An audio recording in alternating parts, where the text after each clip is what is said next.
Well, here we go. Hey, every Great job. single time. Welcome everybody to the check-in where a couple of friends check in over their, well, I'm on my lunch break, but we don't need to talk about other things.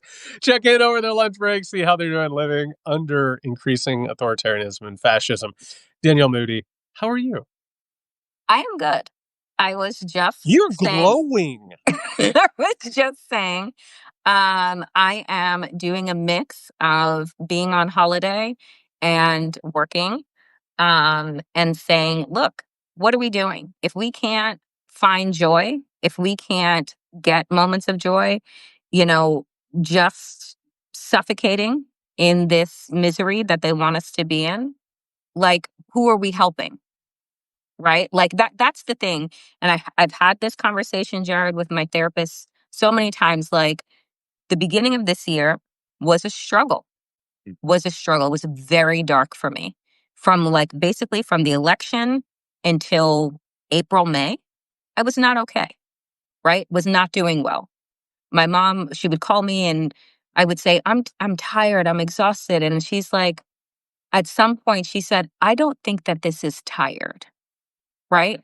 And it was realizing that I was giving every bit of energy, every bit of life force to following every headline, absorbing every shock that was coming out.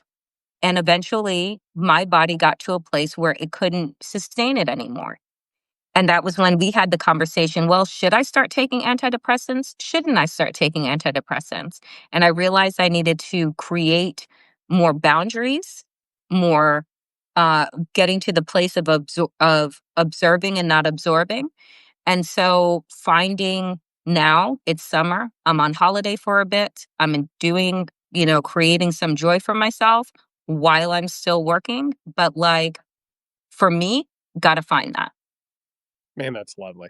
I gotta tell you, it's just this really lovely thing being able to do this and talk about these things and hear and see like the movement and the consideration and even the effects. You know what I mean? Like, I think it was maybe it was the second episode we talked about how like we were undoubtedly going to go back and forth with our energy. Sometimes one of us Mhm. was struggling, the other wasn't. We were going to pick each other up. I think watching that and modeling that is really helpful. And I think what you just spoke to borrow a phrase, is inventory. Like Mm. taking a look at life and seeing where energy is going and where it's not going, and particularly in a time of crisis, Yep. that becomes so much more important. And kind of giving and I, if I had to create or if I had to highlight sort of a underlying thesis of a lot of these conversations, it's about giving up narratives that Mhm. I rationalize with the best of them. I can sit here and tell myself a story that will go ahead and make something feel better than it is or healthier than it is.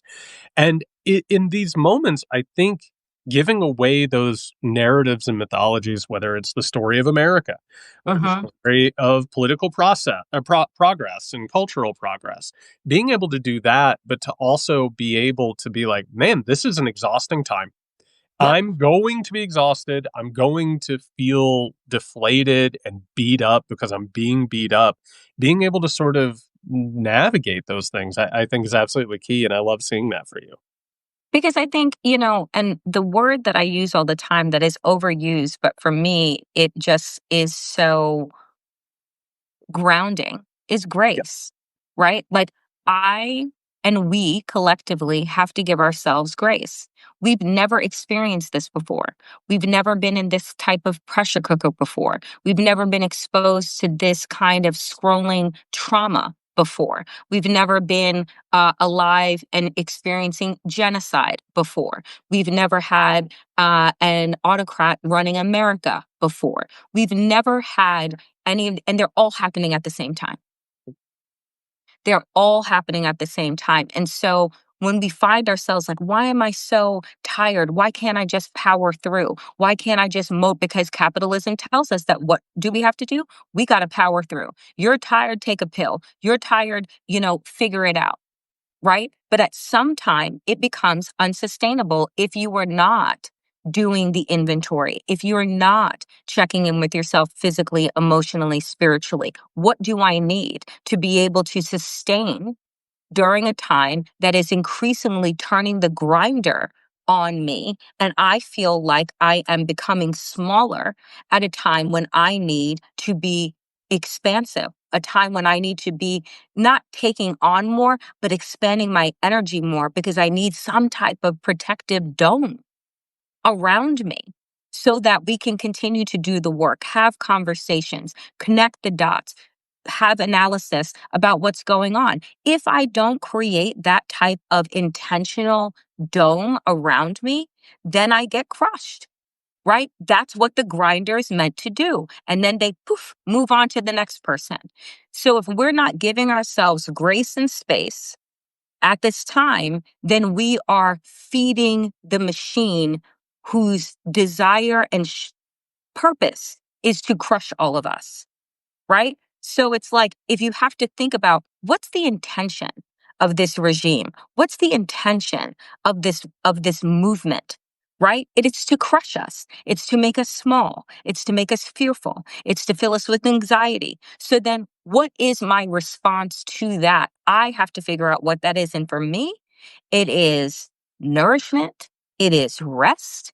It is time outdoors. It is time connecting with people that fill me, right? It is reading, it is writing, it is doing things that lift my spirit up here when they're trying to bring me down here into this small, tiny corner Hmm. of the universe and world. So, that's when I think about it, because I used Hmm. to, Jared, always find myself in a place of just what was it? I would get like, mm, should I be? Should I be happy? Should I be laughing? I'd feel guilt. I'd feel shame about feeling any kind of joy. If I'm not holding on to the anger, if I'm not holding on to the rage, if I'm not holding on to the grief, am I actually participating in what's going on? Yeah, and man, there's so much that you just said that I think is vitally important in this. I made a podcast audio thing last week that was talking about shame. And what you're talking about with grace is the exact opposite of shame, right? Mm, Like grace is to look at yourself and say, you know what? I'm not always going to be my best self. mhm. Sometimes I'm going to fall short. Sometimes, and even in the midst of like feeling nurtured and feeling replenished and feeling filled, there's still going to be moments where you're not going to get there. There's Yep. still going to be moments where you're going to not be your best true self. That isn't a deficiency. That's Mhm. being a human. Like Yeah. we're not, like none of us are the Buddha. That's the entire point of the idea, No. right? Is that Right. you can Right. try in your best moments to be that. And I was talking to my therapist when I started really intensive therapy. One of the things that she said to me was, "We're not looking for perfection. We're trying to find as many moments of being in self as we can, and to lengthen them and strengthen them." And that shame takes us immediately out of it. And Mhm. one of the things that I felt politically, we're in this weird moment right now. Like, and I think everybody feels it. It's like multiple seasons that happen a lot faster than the seasons. There was the initial onslaught, all of the executive orders. ICE started brutalizing people. Yep. Now we're in this moment where the dictator is in trouble, and a lot of the focus is on the possibility of his crimes. And I mean, he is so desperate and also so self-incriminating.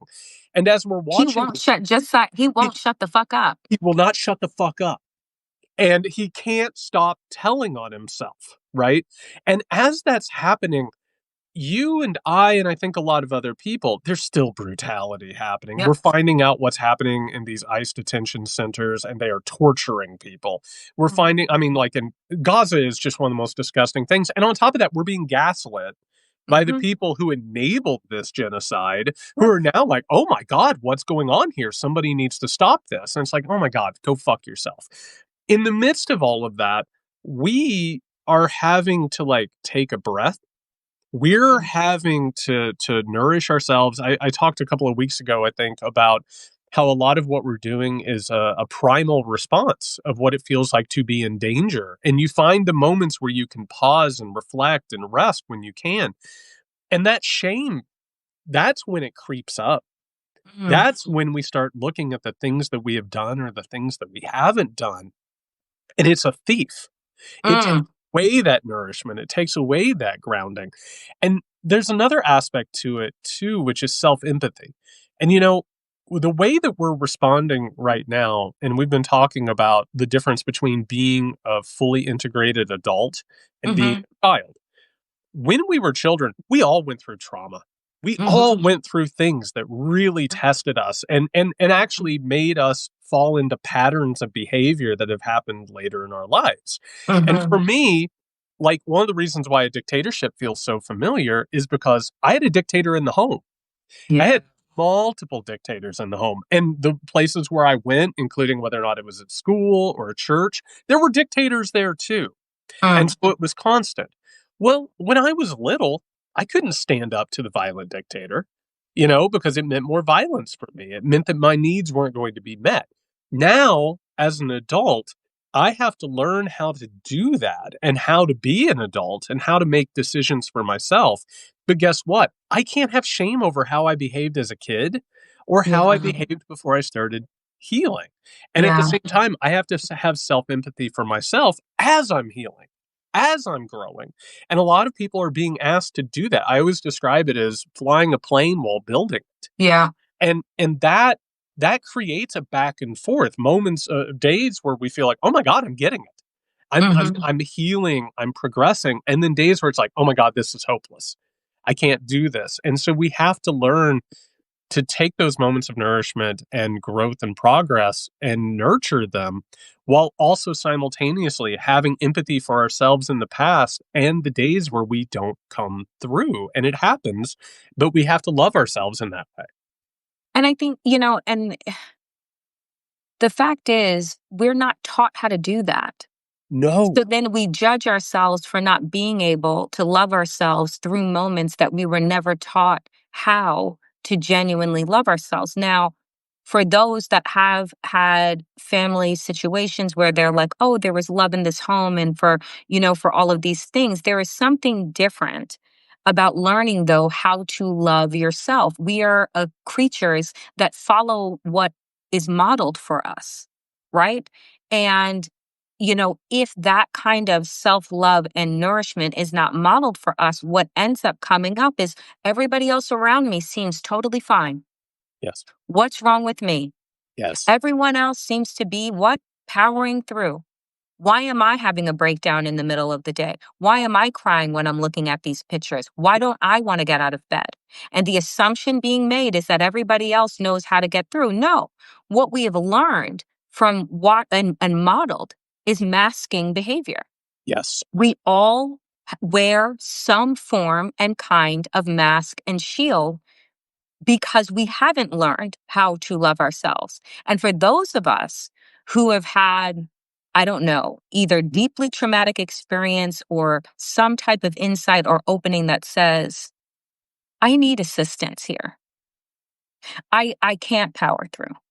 I need to build some type of team, and that includes a therapist, that includes a coach, that includes whatever, to figure out how I love myself so that I can let go of this shame, right? So that I can let go of this shame because it's choking me and I can't breathe and I can't live. And I think that naming these things out loud is what it starts to loosen its grip, right? Because if I can say, what I was feeling at the beginning of this year was shame, Mhm. right? I'm living this life and there are people that are dying. They're starving to death. Why isn't it me? Why by virtue of my birth right now am I not in the place that they're in? But then the fear grips me and says, well, if it's there, oh, it can be here. Yes. And because we're watching it, right? And observing it, we know and the world is sanctioning it. If it can happen there, if Gaza can happen, Sudan can happen, Haiti can happen. Congo can happen. It can happen anywhere, right? And so it's like this idea of nourishing what has happened with it, I feel like, Jared, is that it has become commodified. Wellness has become another system of capitalism where I must purchase these things. I must be able to go on this retreat. I must be able to buy these Lululemon pants. I must be able to go to this place in order to find it. It was like when I was in the classroom and I was a teacher and I'm teaching my students and we're doing a unit on the environment. And I said, the environment is not someplace you go, it's where you are.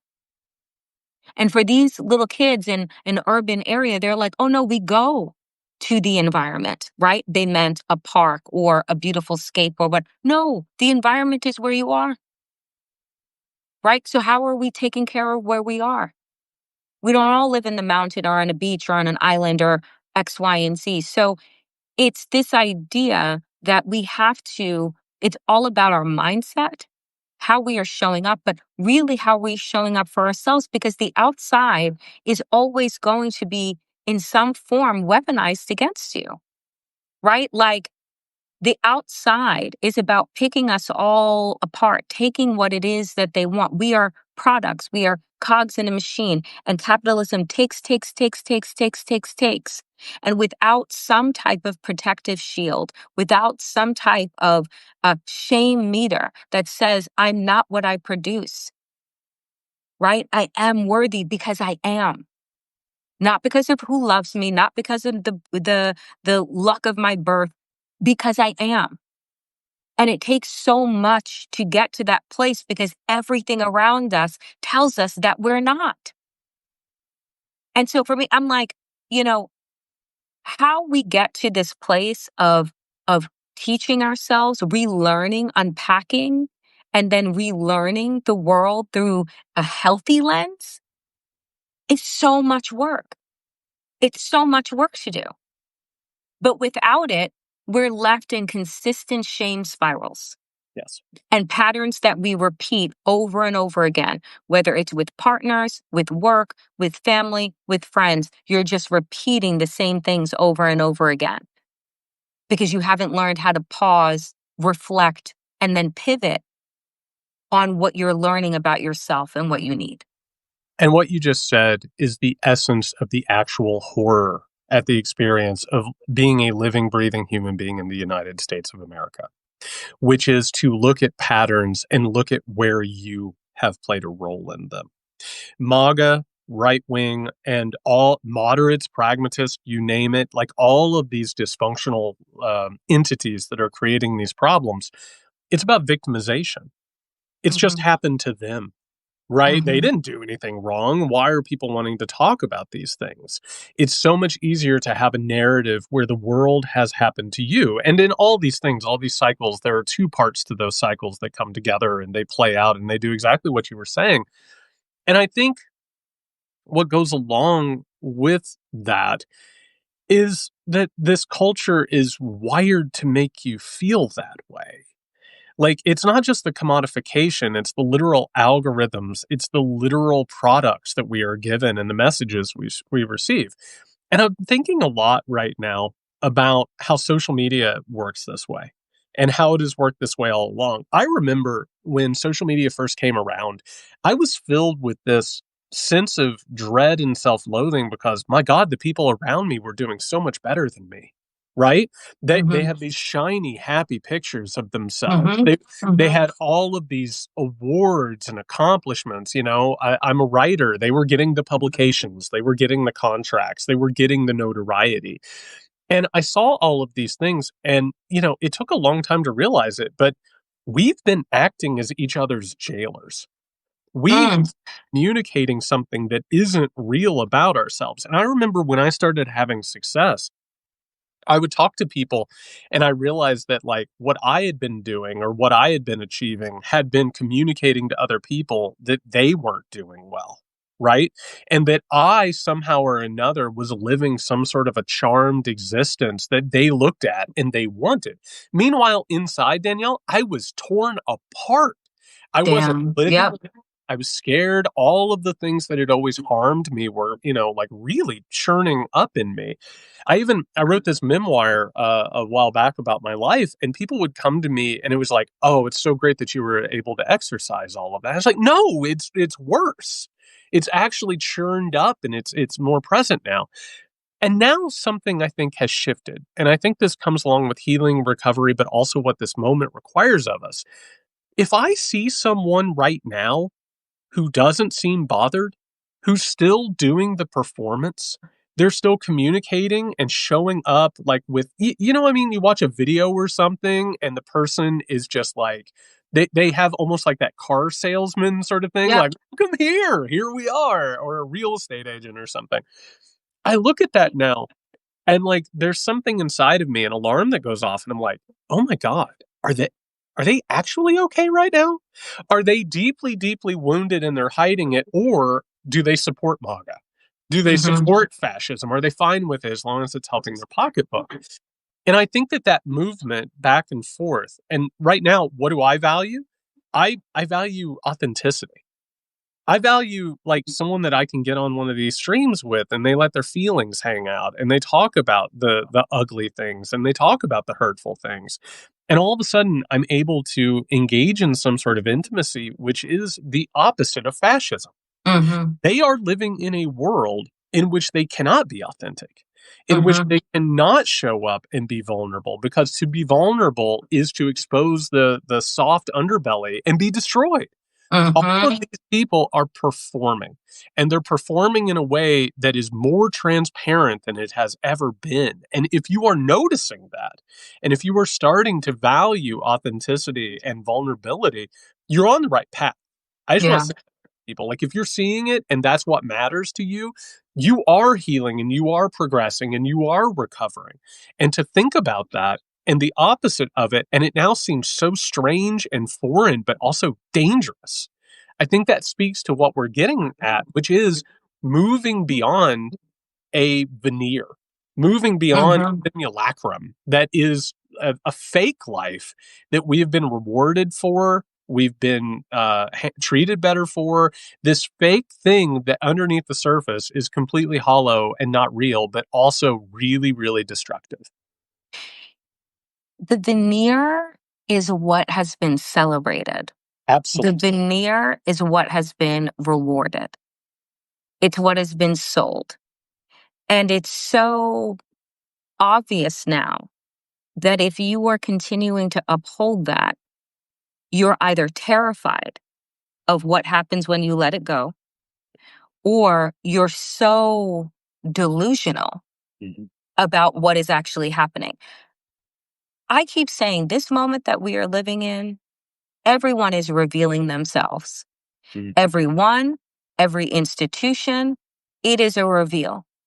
I go in on Democrats all the time and then I say to people, you know what? Thank them. Because we don't have to pretend anymore that the Democratic Party is here to save us. We don't have to pretend that they're a party of resistance. We can stop waiting, stop using our energy, expecting them to be better than they're going to be. Because the reality is that they're not. And they're showing you and they're telling you, right? Maya Angelou said, when people show you who they are, believe them. Stop conjuring up this idea and this story that makes you feel good or that creates another illusion other than the reality that's being shown to you. And so, what kills me though right now, and I said this the other day on one of my shows, Jared, I looked at the cover of the New York Times yesterday and the day before. For the first time, the entire above the fold of the New York Times was all about Gaza.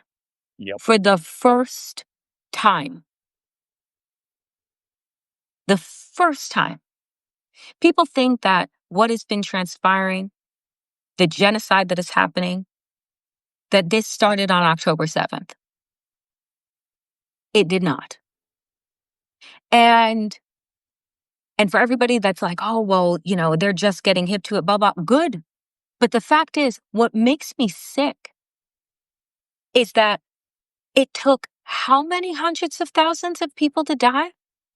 It took how many images of skeletal babies being held by their devastated and traumatizing mothers? For the mainstream legacy media to start asking questions? For governments around the world to decide and make these pronouncements that they're going to recognize the Palestinian state, recognize people's humanity, their flags, their ethnicity? It took how much death? There's nothing left. Like literally, it's skin on bones. On people, there are no buildings. There is no nothing. And now the New York Times is like, my God, how did we get here? How did we get here? For the decades upon decades that you said that the right to safety came at the weaponization of other people's trauma. That's how we got here. Right? That for you, safety looked like oppression. That's how we got here. But I said, my fucking God, what, like our ability to absorb and take in like so much pain and destruction. And then we get here and all of a sudden it's like, how could we? Why was your appetite so ravenous for destruction and depravity? Why did it take 2.5 years, almost 3 years now, to get to the point where we're asking questions that, frankly, we should have been asking decades upon decades upon decades ago? If you have the right to erase people, their voices, their history, their flag, their music, their being, how can you continue to call yourself the oppressed? So I'm like, our appetite for truth, our appetite for integrity, it's very low. It's very low because what it does is that it challenges us to say, what part have I played here? And most of us would rather be ostriches and bury our heads in the sand and say that I had no part in this. Right? And it's like, and now there's this collective outrage that is coming into a roar. But I'm like, how many decades? How much death were you able to handle? How much looking away? And it's not, and again, I'm specifically talking about Gaza right now, but it's everywhere. It's everywhere. And we have said comfortably, well, it's those people. It's that situation. They know it. Blah, blah, blah. So I say, great. I'm glad there is a collective awakening that's happening.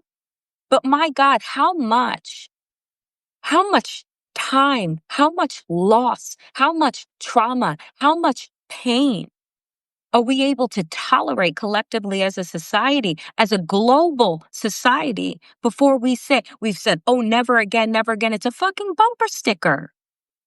It's a t-shirt. It's not how we actually operate. And Danielle, I'm so grateful for these conversations because this is something I'll go and do an interview or I'll do some sort of a guest spot. And somebody will ask me about Gaza. And what do they want to talk about? They want to talk about the geopolitical implications.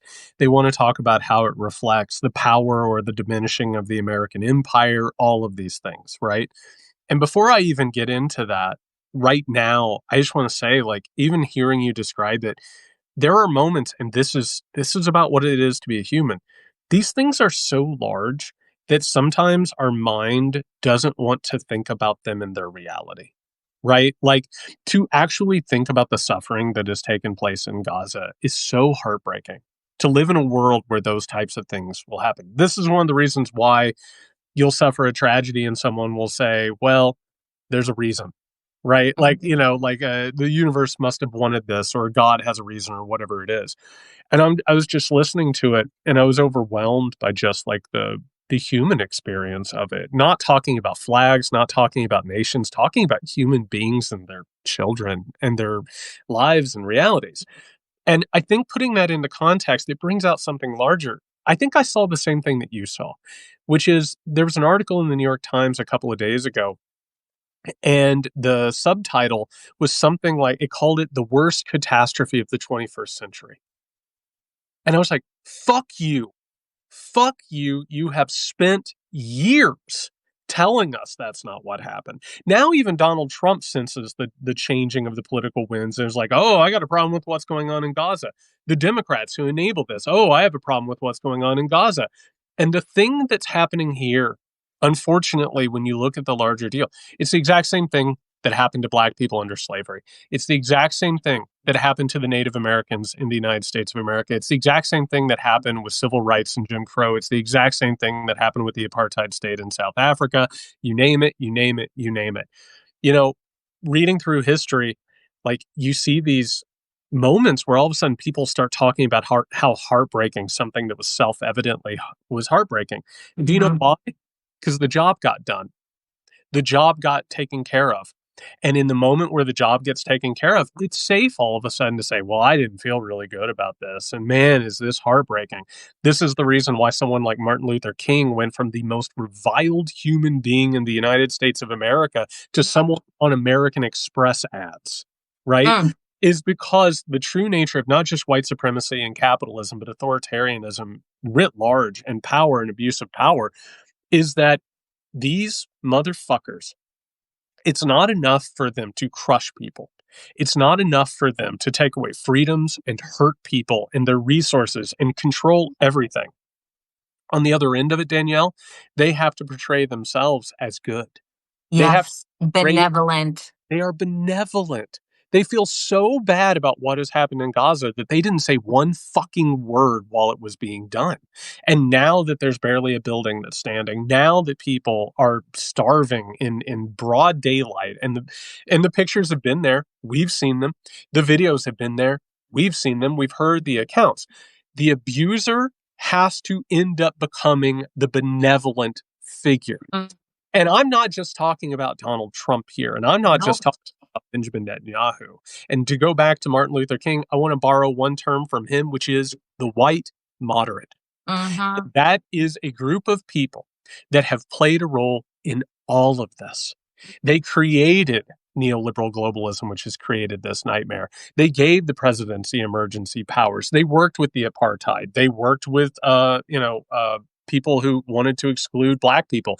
They are the ones who go up with a straight fucking face and talk about the horrors done to the Native Americans.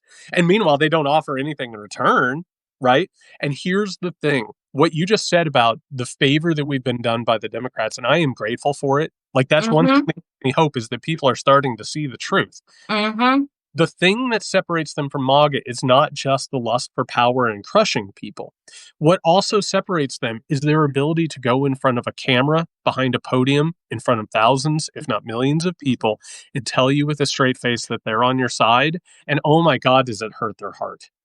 And those people, those wolves in sheep's clothing, they are the ones, whether it's the New York Times, CBS, we're seeing these things, right? Whether or not it's personalities or strategists or consultants or politicians, these are people that we can never trust. Never. Yeah.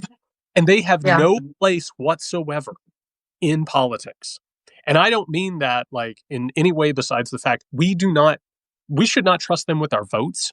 We should not trust them with our money, our support, our faith, any of it. They have proven themselves unworthy. And the problem, Danielle, is that America keeps working on cycles where it's like, yeah, I know we voted for the Iraq War and the war on terror, but, he's there for me, Mm-hmm. right? And now we have to have a moment of clarity and a sea change that says, no, these people cannot be trusted. And what's more, they are profoundly unworthy of power and what they are exposing to us. And we have to remember it. We can't bury it. We've seen it. They've revealed themselves. We have to remember that if we're going to go somewhere else, which is why we're right back to another Trump presidency, is because these people refuse to be truthful and honest and vulnerable. And we are put in a position where we have to like bury all those things and pretend that they don't exist. I can remember being in elementary school, learning about the Atlantic slave trade. I'm the one Black kid in my class. As folks know who follow me, I grew up in a 96% white suburb in New York. And I remember asking my teacher, white woman, how? How does this happen? How did slavery happen? How did buying and selling and walking past human beings, stripped and beaten, shackles this big to shackle a baby? How does this happen? The response of the teacher to me, well, it was the times. Oh yeah, they It didn't was know the better, Danielle. it was the times. Yeah. They didn't know better. It was the times.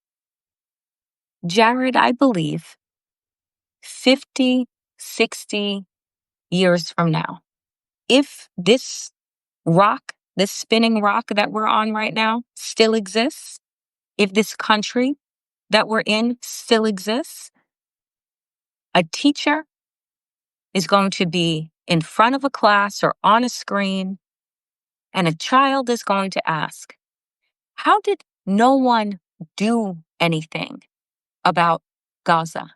How did the world just sit back as 2 million people were starved to death? And a teacher is going to look at that child and say, well, it was the times.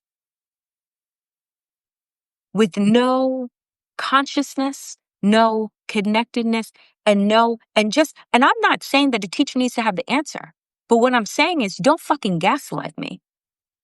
Don't tell me that it was the times. You mean a time when we could take action? You mean a time when, everything was on our screens? You mean a time when there is more money on this planet? Like, what do you mean? What times? Because honestly, the response, how does it happen? Depravity, negligence, lack of empathy. That's how it happens. And that's what you should just say. Just tell the truth. Don't say it was the times.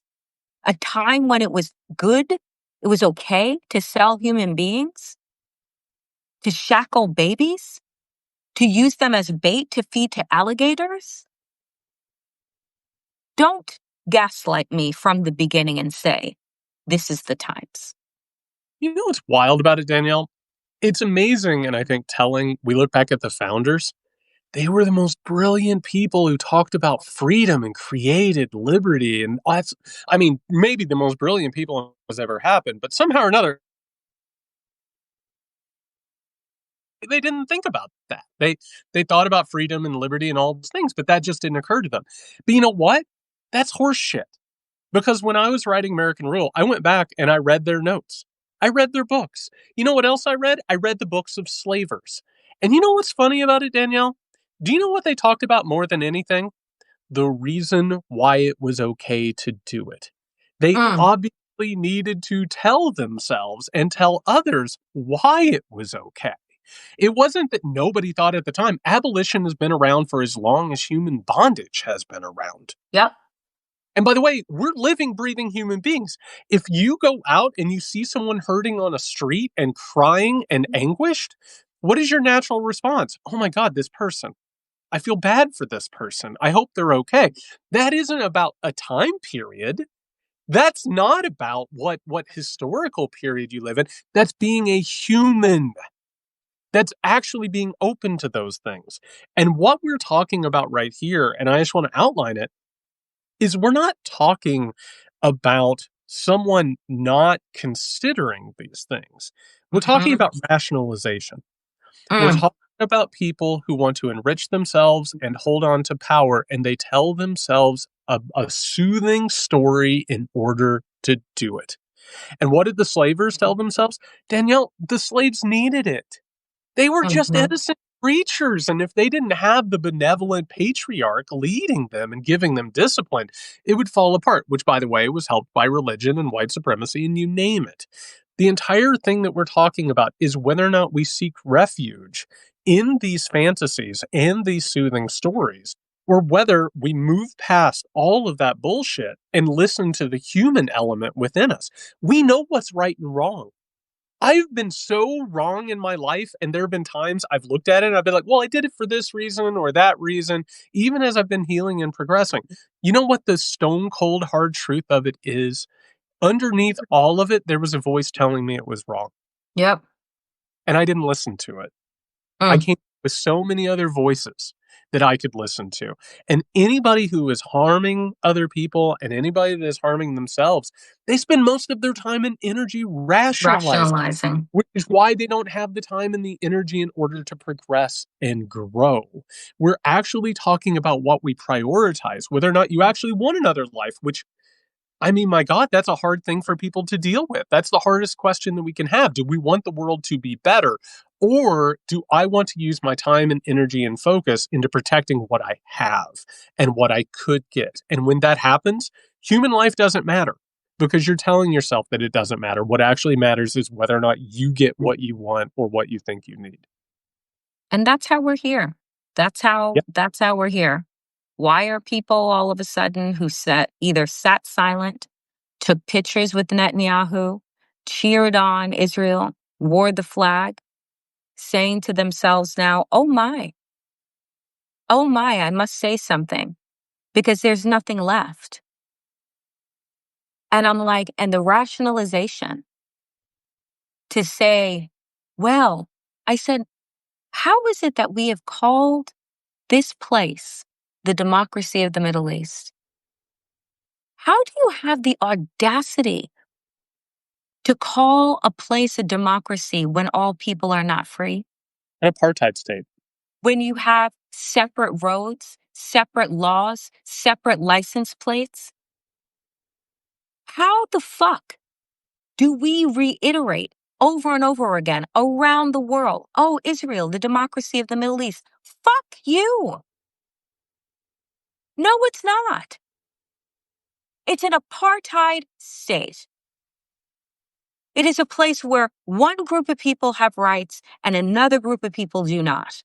And not only do they not have any rights, they can be shot dead just because. Just this week, we're hearing the story of one of the people that had No Other Land become the Oscar winning hit that it did, shot dead by settlers. Do you know how many Palestinians are shot dead by settlers? And we're hearing about this one story because that movie became an Oscar award winner. But now multiple people that were associated with that film are dead because he's not the first one. So I'm like, we as a collective, when people say, well, then what are we supposed to do? What are we supposed to do? You're supposed to open up your eyes. You're supposed to ask questions and ask questions of the people that you vote to represent you. The reason why the tolerance for genocide is so high is because we all look away, because we believe that it's not going to come here. And why did you and I start this show? Because guess what? We are now inside of an empire no one ever thought was going to crumble. And it is. And you can't pretend and you can't look away. Why? Because it's out your front fucking door. Because your neighbors are being picked up by ICE. Because your kids are being shot up at school. Because you don't know that the food that you're eating isn't safe anymore. Right? That you're recognizing that nowhere is safe. And the safety bubble that you thought that was America has shrunk and or has burst depending on what state you're in and what hue you are. So we shouldn't, I wish that things didn't have to come to our doorstep in order for us to care. That I wish that we didn't just use mainstream corporate media as our only eyeballs and lens into the world. They show you one picture of nations in Africa. One picture. Poverty, huts, dirt roads, and then murder and starvation. There are metropolises all over, right? There is middle class, there is success having all over. But who benefits from the images that are sold? When you think about the Middle East, what do you think about? Crying, trauma, bombs. Oh, well, that's just Iran. That's just Iraq. That's just Lebanon. That's what they're used to. The fuck is used to living in trauma and destruction? So it's like, I wish that like we could grow and nurture our empathy and that it didn't take firsthand experience for us to decide that like everyone should be able to live free. That And I food and safety and just, electricity, light, clean air, all of these things are just rights of being human. well, and in an intentionally artificially scarce world, it then promotes something. And at the heart of all of this, I'm going to say it because it needs said. It's white patriarchal supremacy. It is the idea that as long as we live in a world in which everybody can't have these things, which is just an agreement that's been made by the rich and the powerful and the wealthy, like just because we can't have all of those things, we have to figure out reasons why you deserve those things. Why Mm. it is what is it about you? Is it something inherently special about you? The story is that you are a white man and an American white man in particular, which is the larger problem that we're facing here. And one of the issues here, I grew up in this rural Indiana town, and Danielle, one of the like most favored like phrases of any white person in these situations is, "I'm not racist." It is Mhm. a really, really comforting thing to say, I'm not actually prejudiced, but there is a way that the world works. I think it's shocking that even Donald Trump, who is one of the most blatantly racist and sexist human beings in the world, still has to pepper his speeches and statements by saying, I'm not racist. I'm not sexist. I love women. I love black people. I Yeah, love whatever it so is. much. Right. And so what has happened here is that, people say to me, they say, Jared, what is it about Israel that is causing this issue? Why is it that Biden couldn't rein them in? Why is it that all these politicians? And, people ask questions and it involves AIPAC, it involves political pressure, whatever it is. And those things are certainly true. But the main link here and the main link in everything that you have brought up, and I want to point out the countries where all of this destruction has been taking place, black and brown countries, period. And we tell ourselves a story. You brought up Haiti. Why is Haiti such a specially awful place? There's something wrong with them, right? We don't want to Mhm. say what's wrong with them, but they're just not able to govern. Pathological. It's pathological. Never mind that this little nation defeated the biggest, most powerful superpowers in the world. Their revolution for independence, like, dwarfs ours. Yep. They took on Napoleon. They took on America. They took on Germany. You name it. Like, one of the most, like, miraculous things anyone's ever done. Every decolonialization struggle, which we're not taught about, we're not given the Nope. specifics. Every single one of them. I mean, even Modeled off of Haiti. look at how the Vietnam War thing worked. They held off the full power and might of the United States of America at the height of the American empire. And why were they able to do it? It's not because that they have some sort of special thing to them. It's because humanity fights against these things. And when something is real, it has power. But we don't want to sit with that. Why do we have the tie to Israel? We have the tie to Israel because of white supremacy, because they are a majority white apartheid state in the Middle East. And Mhm. we don't want to mess with that. And these racial patriarchal ties trump human suffering. And the problem is that no one in the United States of America who's close to this wants to realize that they actually are racist. that they actually are prejudiced, that they actually are Islamophobes. And it creeps out in the things that they say and the things that they do. But what do they value more than human lives? What do they value more than children being able to live in safety without fear and grow to adulthood? What do they care about more, Danielle? It's the privilege that they get from it happening. Hmm. Period. That story is more important. And what you just brought up now, this is something that we need to keep in mind. There are a lot of people who oppose this because it's at their front door. Yep. And that is a start, but that is not the end. We have to Mm-mm. recognize it doesn't stop at our front door. It goes around the world, back and forth, over and over and over again. It can be a place for clarity, but simply saying we have to get past Donald Trump's second administration doesn't cut it. There is a larger disease that we have to address here, and that is the existential crisis, whether or not we do it or not. I mean, I want to say that this moment is an opportunity. Absolutely. It's an opportunity. It's an opportunity for us to collectively wake the fuck up and decide that we don't want to go back to sleep, that we don't want the comfort. I have said this and people disagree and they get upset, blah, blah. It's my opinion.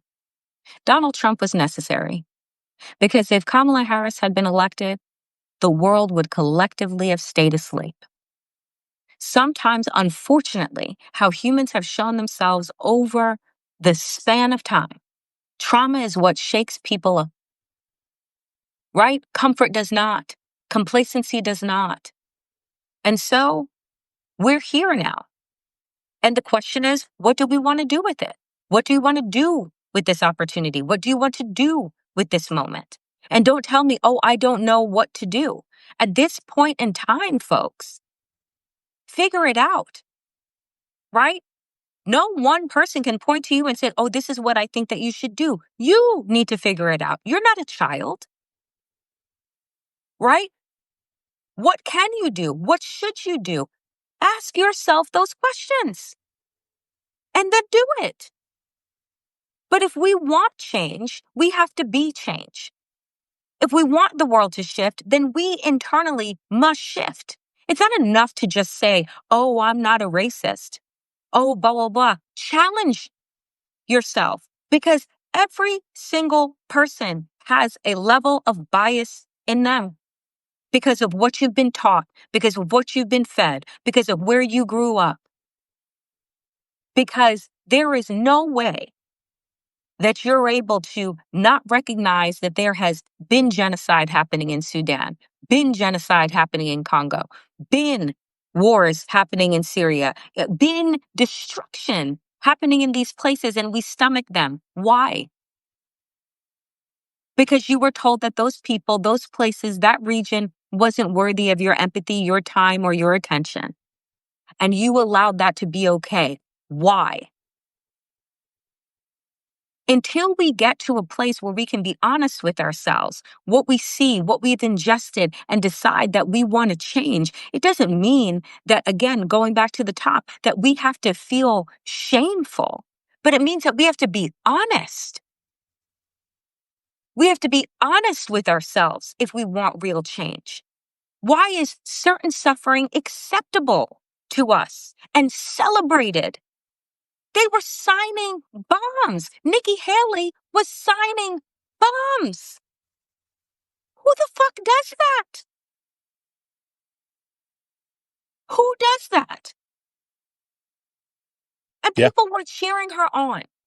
So we have to, if we want real sustainable change, it comes with shifting ourselves and being honest with ourselves and challenging ourselves. So we talk so much on here and model things. I want to be vulnerable. Something that, I've been in deep intensive therapy with all kinds of different modalities and like I've had successes, I've failed. I want to share something that I still struggle with. Something that I know is true, but also it isn't easy. And it's something that I've heard many people say now, which is discomfort is an invitation. It is an invitation to consider why something is uncomfortable. and what it is about it that makes you uncomfortable. What did I learn as a child? Smooth everything over. Just push it away, make sure that everyone feels safe, everyone feels good. I'll take care of you at the expense of myself, by the way, at the expense of making myself larger and making choices for myself.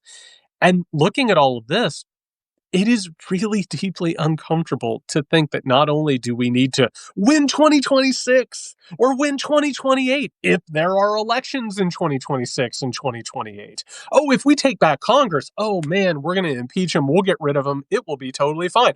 2028, we just need a candidate who will appeal to those men. Maybe they could work out on a video. You know what I mean? And maybe they'll find the left's Joe Rogan or whatever the fuck they're saying. Like, if we can just do that, we'll be fine. And what you just brought up about, what would have happened if Kamala Harris would have been elected, what you just said wasn't theoretical. We saw it in 2020. We all got brought into the most comforting fantasy. Joe Biden was going to fix everything. Republicans were going to wake up from their fever. Don't worry, folks. They've got it. It's going to be fine. Guess what? Joe Biden was president of the United States of America when the genocide in Gaza happened. And he didn't stop it. He enabled it. He didn't fix the Supreme Court. He didn't codify a woman's right to choose. He told black organizers, best of luck organizing out of these things. That fantasy, it has to go. And I want to leave one last thing on the table here. Mhm. It's uncomfortable. That's a Mhm. lot of discomfort. That just voting for somebody and pulling a lever isn't going to make it happen. This is a spiritual battle that we are fighting. Mm. And we are going to have to learn. And again, I struggle with it as much as anybody, that discomfort is an invitation. And I'm just saying that to keep myself accountable, but also because, like, the truth behind that rings. You know what I mean? It's Mhm. really, really true, as unpleasant as it is. I love that. Discomfort is an invitation. I will hold that because I think that it is true. It's the same way that I say obstacles present opportunity, right? It's the same way that they say growth does not happen from your comfort zone. It's all of those things that we're told to numb it, to smooth it over, to ignore it, right? All of the ways in which we are told to just stay satiated, knowing that we are literally morally, spiritually starving. And so that is it. It is an invitation. We are being invited, like you're saying in this moment, to choose to stay awake and do the work to stay awake because they are working overtime to put you back to sleep, to create a new enemy yet again, so that you can put your woes on that group until it's another group the next day and another group the next day. We have got to get to a place as humans where it is okay to be uncomfortable. It is okay, and to grow from that place. It's the only way forward. I appreciate you so much, my friend. And I'm looking forward to next week. We're both going to be at undisclosed locations trying to replenish ourselves. I'm really looking forward to that because I think that one of the interesting things about this ongoing conversation is seeing the way it evolves, especially while we're in different, states of mind. So I'm really looking forward to that. One day we need to be in the same place at the same Do not, time. do not put that out there. I'm so looking forward to when we finally make that happen. One day. My friend, I hope that you are safe and that you continue to be nourished. I appreciate you so much. And I appreciate all the people tuning in and actually doing the work. It means everything. Amazing. Appreciate you, my friend, and everyone that tuned in. Take care.